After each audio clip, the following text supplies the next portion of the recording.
Þá ætlum við að kíkja hérna á meðmælendur.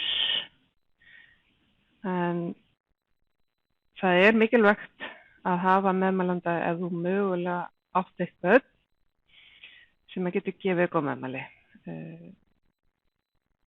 Til þess að bæta við meðmælanda þá fyllum við einfaldlega út þessar upplýsingar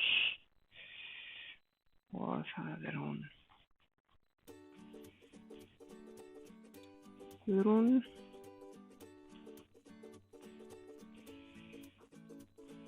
Sem að vann með henni Lísu Huxley.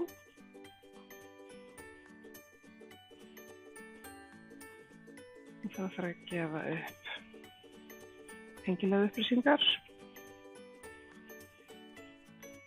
Hún með eitthvað voða sniðugt.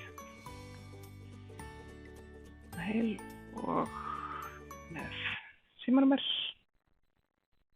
Lítur þetta svona út. Ef þú ert með 2 meðmælendur þá það ennþá betra, en það ætti nú alveg að duga þér.